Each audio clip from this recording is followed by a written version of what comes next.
చేసింది. కానీ అలాంటి సినిమాను ప్రోత్సహించలేదు. అలాంటి వాళ్ళకి అవార్డు రాలే జేబీ సినిమా లాంటి వాటికి. కానీ ఇవాళ పోలీస్ అధికారులు చట్టబద్ధంగా ఉండేటువంటి డ్యూటీలో ఉంటారు. వాళ్ళని కట్టలింపేసి ఒక స్మగ్లర్ పాత్రలో ఒక స్మగ్లర్ పాత్రలో ఉండేటువంటి ఒక స్మగ్లింగ్ చేసేటువంటి హీరోలు పోలీస్ అధికారులను పోలీస్ స్టేషన్లలో బయట బట్టలింపేసి నిలబెట్టి యథేచ్ఛగా స్మగ్లింగ్ చేసేటువంటి సినిమాలకు మాత్రం కేంద్రం నుంచి అవార్డులు వస్తున్నాయి. ఏం చేయాలి? ఇలాంటిదైనా మీరు ప్రోత్సహించేది? ఏ సినిమాను మేము గౌరవిస్తాం. సినిమాలో ఒక ఎంటర్టైన్మెంట్ పబ్లిక్ ఉంటది. కానీ పబ్లిక్ ఎలాంటి మెసేజ్ ఇస్తారు? స్మగ్లర్ హీరోలు అవుతారంట. ఒక అవేర్నెస్ ఇచ్చేటువంటి లాయర్లు జీరో అయితే ఎట్లా? ఒకవేళ అక్కడ స్మగ్లింగ్ జరుగుతున్నప్పుడు దాన్ని కట్టడి చేసేటువంటి పోలీస్ అధికారి జీరో ఎట్లా అవుతాడు? ఇది సమాజం ఆలోచించాలి.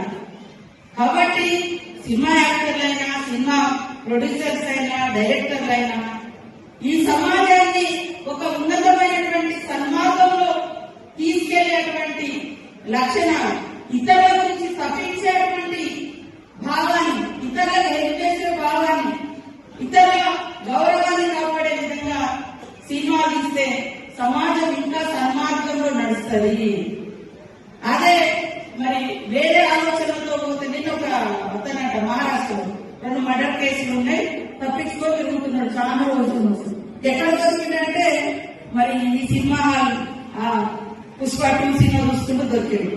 అంటే వాళ్ళకు అది ఏ రకమైన ఇంకా నేరాలు వెళ్ళడానికి కూడా ఒక మెసేజ్ పోయేటువంటి అవకాశాలు ఉంటాయి. మేము తప్పు పడతలేము. కానీ చట్టబద్ధంగా ఉండేటువంటి అధికార వ్యవస్థను, రాజ్యాంగం ఇచ్చినటువంటి అధికారిక వ్యవస్థను గౌరవించాలి.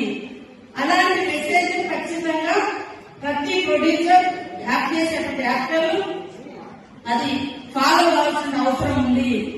కాబట్టి ఈ రోజు సమాజం యొక్క ఉన్నతి మనందరి ఉన్నతి, మన పిల్లల భవిష్యత్తే మనందరి భవిష్యత్తు. పిల్లల్ని సన్మార్గంలో నడిపించాలి. మరి పాస్టర్లు కూడా అక్కడెక్కడ మీరు బోధన చేసినప్పుడు మీరు చెప్తా ఉంటారు స్మోకింగ్ బంద్, డ్రింకింగ్ బంద్, ఇవన్నీ చాలా